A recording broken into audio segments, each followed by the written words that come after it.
Sahabat-sahabat Hidup TV dimanapun Anda berada, pagi ini kita sudah berada di ruang Pasca Sarjana Sekolah Tinggi Filsafat Dirakarya Jakarta.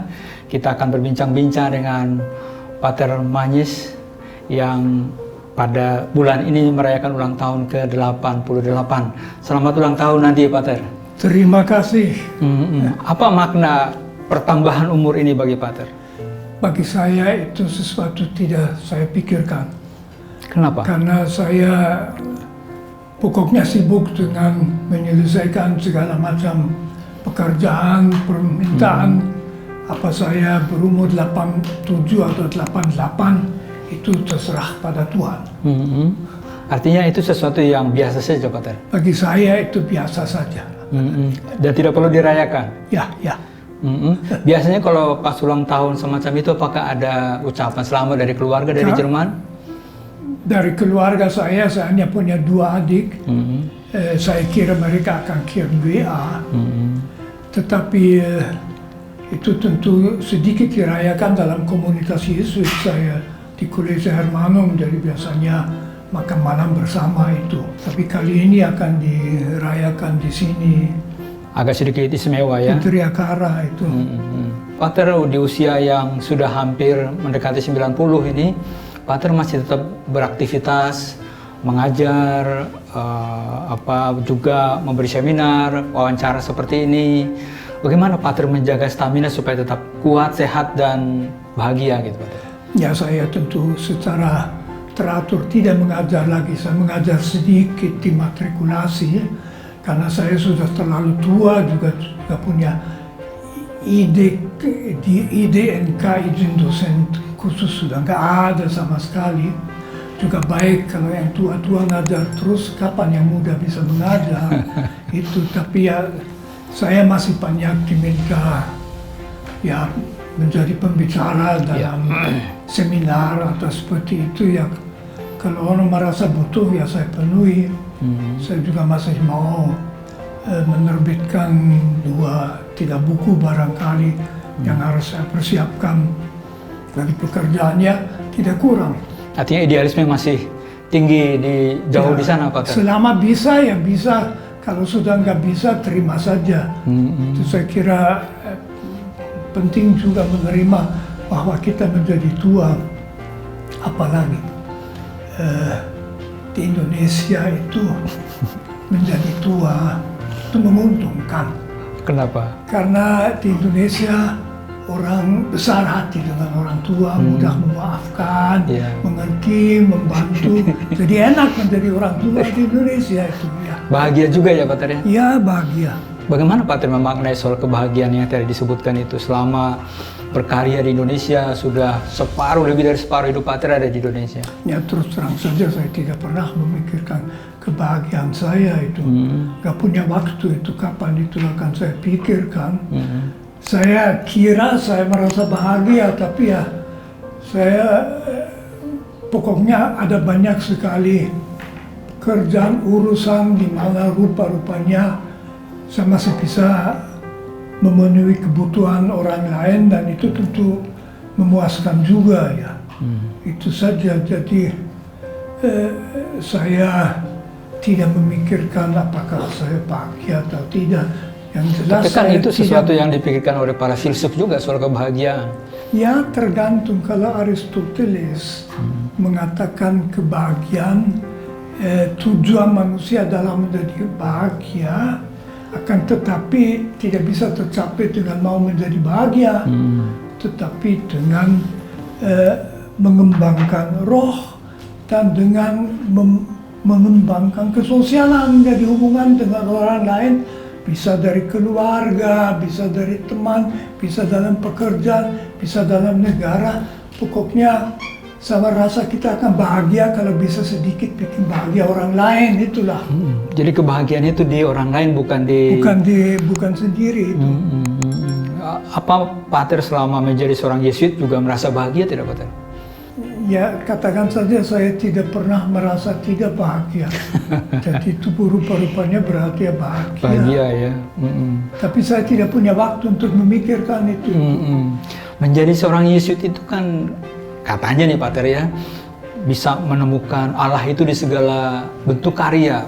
Pater itu di bidang filsafat, menemukan nggak Tuhan Ini itu? kan suatu hal yang lama-lama perlu dihayati. Bisa dengan mudah kami Yesuit diajar menemukan Allah dalam segala-galanya. Itu tentu juga itu gampang dan juga tidak gampang. Gampang karena kita tidak perlu memaksakan sesuatu. Tidak gampang karena itu mengandaikan kita melepaskan diri kita sendiri. Jadi kalau saya mencari keuntungan, kekuasaan, pemenuhan perasaan saya, tidak berarti saya bersama dengan Tuhan. Dan diharapkan merasakan sama dengan Tuhan, bukan dengan diri saya sendiri. Jadi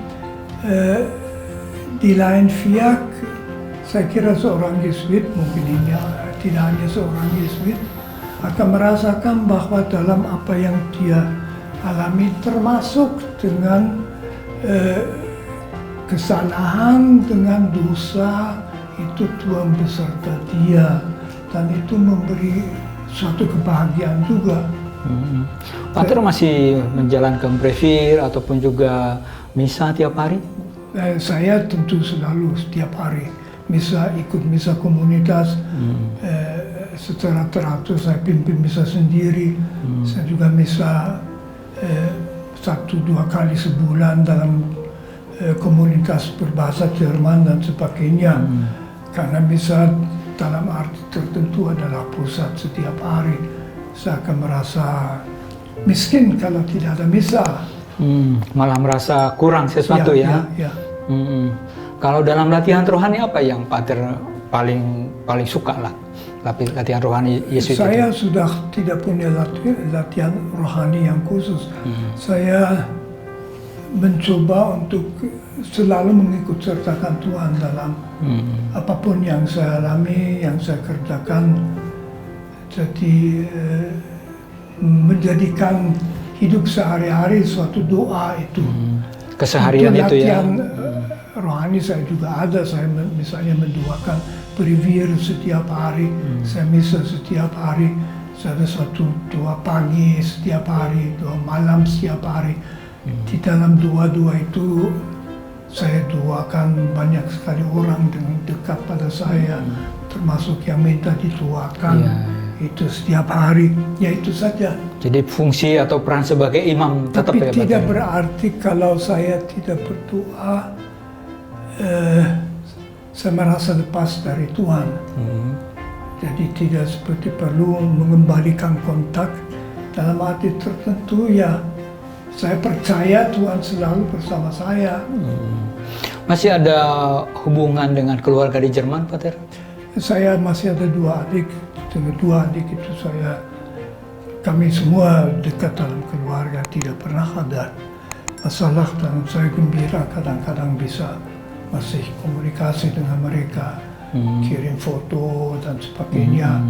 Tapi saya tidak akan ke Jerman lagi, bagi saya perjalanan itu terlalu berat itu. Sudah lebih memilih Indonesia ya? Ya, terutama karena bagi saya repot pergi ke luar negeri. Pergi dalam negeri saja bagi saya sudah agak susah. Dan apalagi saya tidak mau ke sana, harus cari visa, macam-macam itu sudah tidak perlu, apalagi dengan WA bisa berkomunikasi cepat. Kalau sedikit nostalgia, mengapa sih Pater memilih datang ke Indonesia? Pak, dari keluarga bangsawan, keluarga berada, memilih datang ke Indonesia? Saya kira ini harus dibedakan. Saya pertama tentu menjadi Yesuit. Saya menjadi Yesuit, saya rasa bahwa itu panggilan yang sangat dini. Saya nggak tahu apakah sebagai anak saya sudah mau menjadi imam. Tapi berumur 10 tahun, jadi tahun 1946,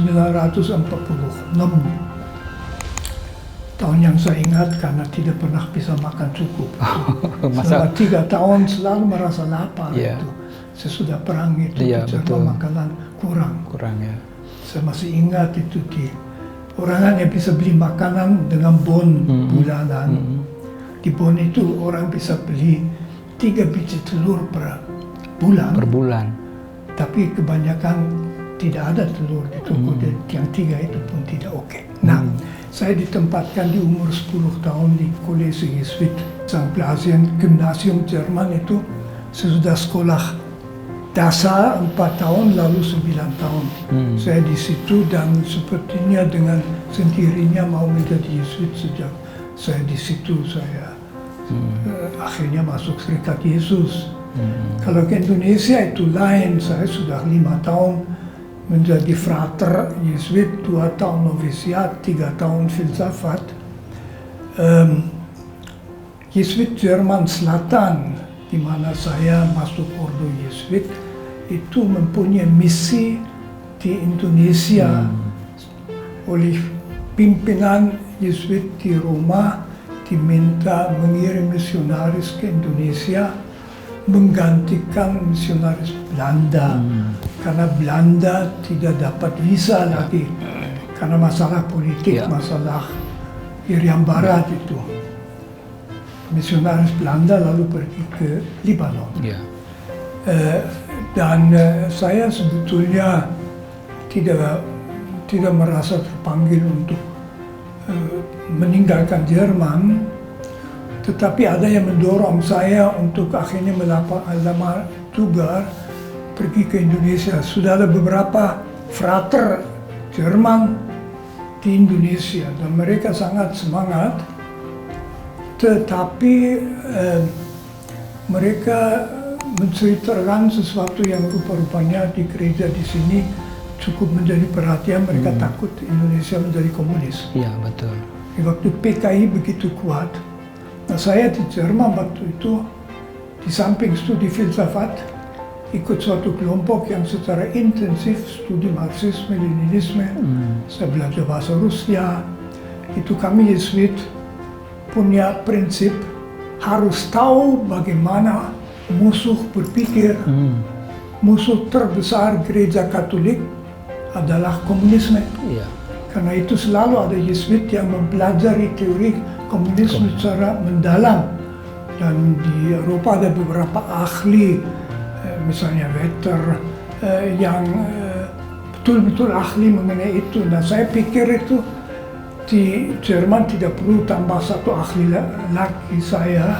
Mungkin bagi gereja Indonesia baik kalau ada orang yang tahu teori komunisme. Lalu saya lamar tahun 60. Pada saat mengakhiri tahun 59 dan oleh pimpinan saya di Roma, pelamaran diterima dan saya dikirim ke Indonesia tahun 61 saya ke sini. Apa sih yang positif dari komunisme itu, Pak Tar? Tidak ada yang positif waktu itu. Sekarang pun susah dijawab menurut saya. Komunisme itu suatu ideologi yang jahat. Komunisme paling banyak membunuh orang. Ada buku hitam istilahnya, Schwarzbuch, Black Book of Communism, diterbitkan di Prancis 30 tahun yang lalu, memperhitungkan antara tahun 1917 Revolusi Oktober dan 1991 ambruknya Uni Soviet, ada sekitar 100 juta orang mati tidak wajar karena komunisme. Tidak terhitung yang mati dalam berbagai perang dunia dan sebagainya, itu banyak sekali. Dan ya misalnya Stalin pasti membunuh sekitar 15 juta orang. Cina 30 juta orang mati dalam Great Leap Forward, loncatan besar ke depan Mao Zedong, di mana sebagian besar Cina kelaparan. 30 juta orang mati tak perlu. Waktu Lenin berkuasa ada 1,5 juta orang Rusia mati kelaparan karena tidak boleh pakai pasar dan petani lalu nggak menjual lagi barangnya dan sebagainya. Mengerikan itu. Saya tidak dalam komunisme, sebetulnya saya tidak melihat hal-hal yang baik. Tapi komunisme sekarang sepertinya sudah berubah ya? Nah itu menarik sekali kalau masa yang betul-betul tetap komunisme akhirnya ambruk. Dari komunisme Soviet. Dan kiranya dia ambruk karena dia tidak mampu untuk menyediakan kehidupan wajar bagi orang-orangnya. Contoh di Jerman Timur misalnya orang mau nyewa tempat tinggal 200 km dari perbatasan dengan Jerman Barat lebih mahal. Mengapa? Karena di situ masih bisa melihat televisi Jerman Barat. Dan di Jerman Timur mereka lihat, wah kok orang Jerman Barat bisa hidup makna dan sebagainya. Di Jerman Timur beli pisang saja nggak bisa. Hanya dalam toko tertentu yang hanya untuk orang partai boleh. Waktu tembok antara Jerman Timur dan Barat jatuh, ratusan ribu orang Jerman Timur pergi melihat Jerman Barat. Masing-masing saya kira dapat 100 Deutschmark. Katanya sampai 200 km ke Jerman Barat dalam waktu beberapa hari, semua pisang di toko habis. Karena orang Jerman Timur datang beli pisang, orang Jerman Barat biasa, pisang diimpor. Nah, ini contoh yang mengatakan Rusia tidak berhasil. Nah, di Cina, yang menghancurkan Cina itu Mao Zedong. Apalagi dalam revolusi kebudayaan, diganti oleh Deng Xiaoping. Nah, Deng Xiaoping, dia mengubah setir.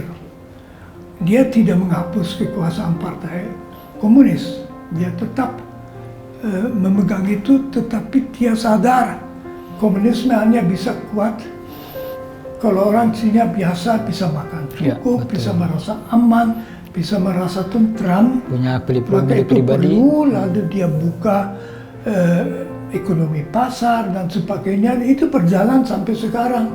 Jadi Xi Jinping itu bisa berkuasa dengan partainya secara diktatoris, tidak demokratis, karena mereka mempunyai kebijakan ekonomis yang menyelamatkan orang Cina. Cina itu dalam waktu 10 tahun mengangkat 800 juta orang dari kemiskinan. Itu prestasi yang luar biasa. Harus diakui itu, karena itu sistem Xi Jinping itu menjadi saingan demokrasi sekarang di dunia ini. Iya, Pater. Nah, sekarang kita agak melompat ke Indonesia.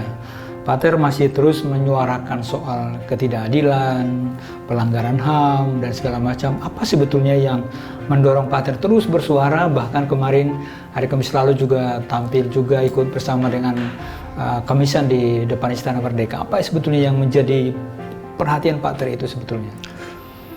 Sebetulnya itu karena saya diminta kan, saya bisa mengatakan saya punya keahlian, saya fokus pada baik etika pada umumnya maupun etika politik. Saya menulis satu buku tebal, etika politik, dan juga buku-buku lain mengenai itu. Jadi saya sedikit menguasai teori mengenai negara, mengenai hukum, mengenai demokrasi, dan sebagainya.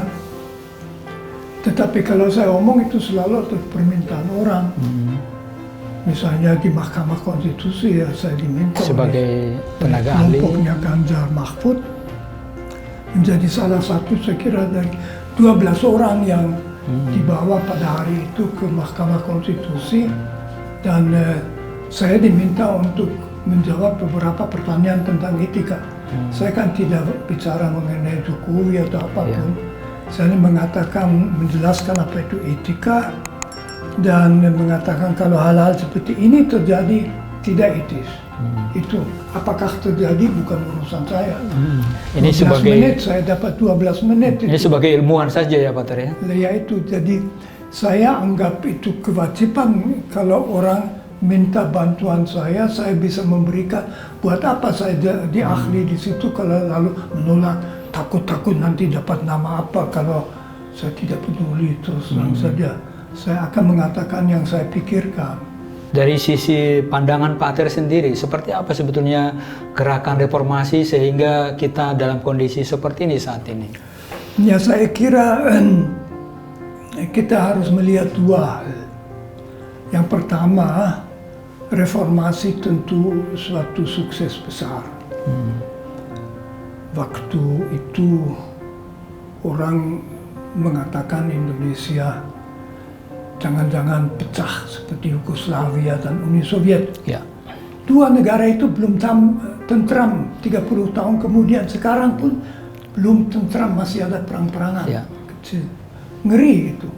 Andai kata Indonesia pernah pecah, coba ada pulau besar, Sumatera, Jawa, Bali, Sulawesi. Dan di dalam masih ada negara-negara kecil begitu ya. Habis itu. Ternyata tidak pecah. Ternyata berhasil. Dan saya selalu menegaskan itu di bawah mantan sahabat saya, Amin Rais, memasukkan demokrasi dan hak asasi ke dalam Undang-Undang Dasar atas dasar Pancasila. Itu sukses yang besar. Yang memang kurang berhasil itu adalah melaksanakan tuntutan mahasiswa berantas KKN. Tidak pernah berhasil. Kita juga punya masalah dengan partai politik ya. Partai politik kita kurang punya orientasi ideologis. Misalnya kita tidak punya partai kiri, dan partai kita berfokus pada satu orang.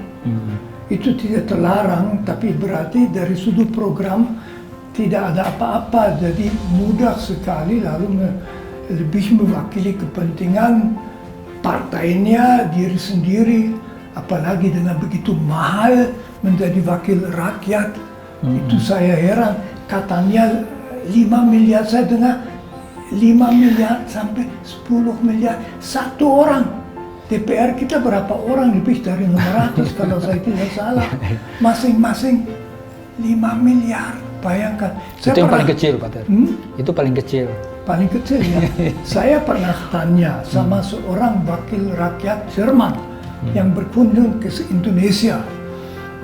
Saya tanya, Pak, boleh tanya itu Anda bayar berapa dari saku Anda sendiri untuk duduk dalam Bundestag, dalam parlemen Jerman? Dia jawab, saya bayar sekitar 13.000 euro, 200 juta rupiah. Sama dengan 4 gaji bulanan tebal. Kalau saya dengan gaji guru besar terakhir 10 tahun yang lalu, saya dapat 5,5 juta.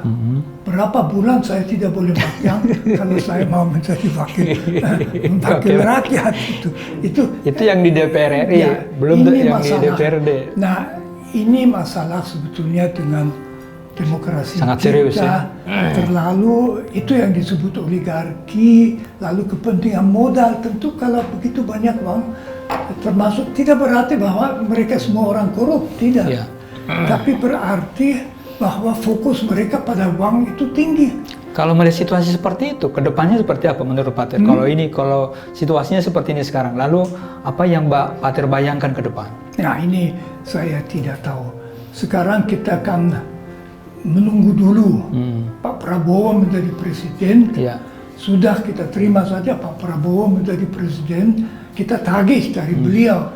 Kalau beliau ternyata menjadi presiden yang baik, puji Tuhan ya. Jadi kita masih mengharapkan bahwa beliau mengambil tindakan-tindakan reformasi yang perlu.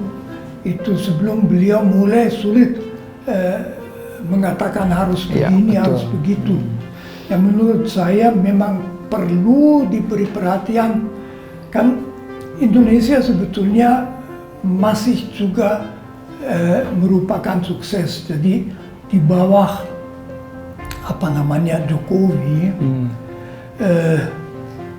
Indonesia kan negara di mana kita dari Sabang sampai Merauke, mungkin tidak sampai Duga, tapi sampai Merauke bisa berjalan dengan damai, tidak ada masalah.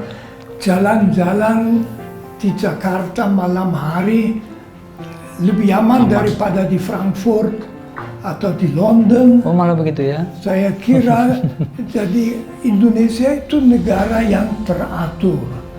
Ada macam-macam yang kurang cocok, tapi pada dasarnya dibandingkan dengan banyak negara, jadi ini masih dasar. Indonesia masih sukses story, itu jangan dibahayakan. Nah, salah satu hal yang amat penting diperhatikan adalah keadilan sosial, sila kelima Pancasila. Nah, keadilan sosial itu yang oleh para founding fathers dianggap sangat penting. Maka dari itu ada pasal 33 dan juga 34 dan sebagainya dalam Undang-Undang Dasar yang bahwa Indonesia itu milik semua. Sila ketiga, Persatuan Indonesia mengandaikan Indonesia suatu komunitas berdasarkan solidaritas.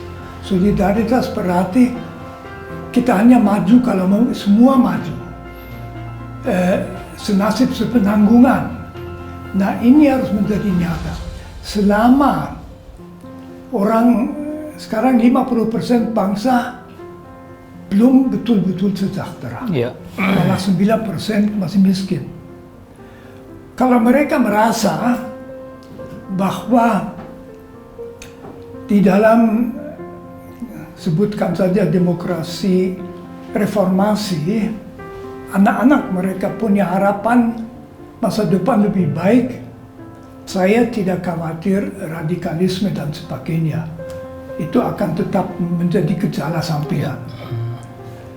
Tetapi kalau mereka itu 50% bangsa yang belum sejahtera mendapat kesan bahwa Indonesia itu milik mereka yang di atas, kita jangan heran kalau mereka cari orientasi ideologis selain Pancasila. Karena apa gunanya Pancasila kalau sesudah 70 sekian tahun kemerdekaan mereka tetap belum sejahtera. Jadi itu mementing, itu juga bagi Pak Prabowo sangat penting, beliau harus memperhatikan itu. Nah, itu godaannya bahwa bikin macam-macam rencana ekonomi yang besar, katakan saja kasus Rempang. Saya mengenai detail Rempang tidak mau bicara.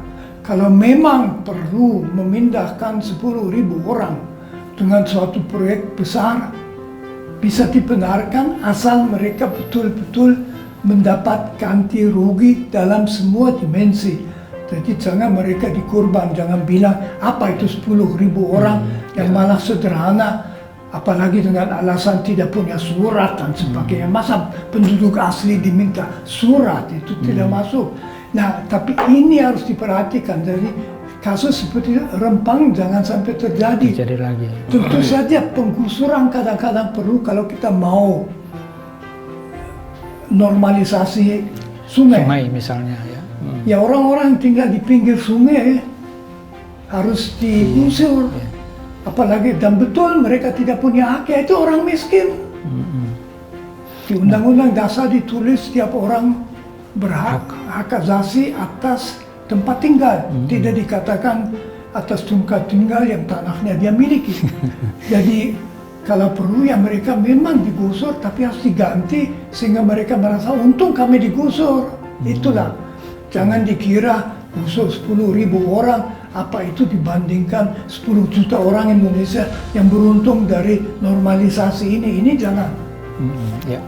Apa harapan Pater bagi para aktivis-aktivis ataupun gerakan-gerakan yang menyuarakan perlunya penegakan hak asasi manusia, aksi kemisan dan lain-lain itu? Apa harapan Pater untuk supaya demokrasi kita makin peduli pada martabat manusia? Ya, ini tentu terus saja harus disuarakan karena penguasa dimanapun selalu dalam bahaya mengorbankan hak asasi demi suatu tujuan nasional. Tapi hak asasi manusia mengatakan tujuan sebaik apapun berhenti di sini. Yang asasi bagi kita tidak korbankan seseorang. Karena itu dalam semua kasus yang menyangkut itu harus dibicara. Misalnya di Indonesia penting selalu menegaskan kebebasan menyatakan pendapat, kebebasan mencari informasi dan sebagainya. Itu sekarang masih baik ya, tentu penguasa itu selalu tergoda untuk membatasi. Undang-undang ITE misalnya sudah membawa beberapa orang ke pengadilan dengan tujuan memfitnah atau sebagainya. Nah, di situ kita harus bersuara terus membela hak asasi. Kalau ada korban hak asasi itu harus diangkat, jangan didiamkan. Pater, kita kembali tadi, saya sapa selamat ulang tahun. Apa makna bagi Pater merayakan ini sekali lagi untuk orang muda misalnya memperhatikan stamina, Pater masih olahraga, masih aktivitas, apakah itu masih dilakukan jalan kaki, jogging atau masih apa Pater? Saya sudah kiri kanan ada macam-macam sejak setengah tahun yang lalu. Lutut saya dioperasi full knee extraction. Sekarang saya belum bisa jalan betul. Untuk tangga masih perlu tongkat dan sebagainya. Tapi saya berpendapat sebentar lagi saya 88. Ya udah biasa, masih bisa jalan. Bisa tidur, itu olahraga saya sudah tidak bisa. Tapi sedikit olahraga yang masih bisa juga lah. Jadi gimnastik. Kapan terakhir naik gunung? Terakhir naik gunung itu tahun 2011, itu saya senang itu. Gunung kesayangan saya Merapi. Merapi ya. Untuk ke-12 kalinya saya daki. Karena saya mau daki Merapi sesudah ledakan 500 tahun sebelumnya. Ledakan besar itu. Nah, saya lalu waktu itu kaki saya sudah sedikit susah, jadi turunnya itu susah. Kalau naik gunung tentu yang penting kemampuan untuk turun. Ya, turun apa lebih gunanya sulit. kalau kita sampai di atas Tidak bisa tapi turun. bisa turun itu. Nah, saya lalu ke Selo, biasanya saya sendirian saja ke Merapi atau dengan teman, tapi di situ saya cari seorang penunjuk jalan. Baik sekali beliau itu, kami sore hari ke atas, berkemah di Pasar Bubrah, itu lalu pagi berikut naik ke atas. Berubah sama sekali itu. Dan itu satu kebahagiaan bagi Pater ya? Bahagia saya duduk di atas. Agak menakutkan melihat kawah yang tenang dengan 2-3 lubang yang berasap itu. Ya. Baik, Pater Manjis, terima kasih banyak. Sahabat-sahabat hidup dimanapun Anda berada, demikian bincang-bincang Hidup TV dengan Pater Manjis Suseno, Guru Besar Emeritus STF Tiradakara. Terima kasih banyak Pater, semoga percakapan kita membawa manfaat bagi banyak orang. Sekali lagi selamat ulang tahun yang ke-88 Terima nanti. kasih.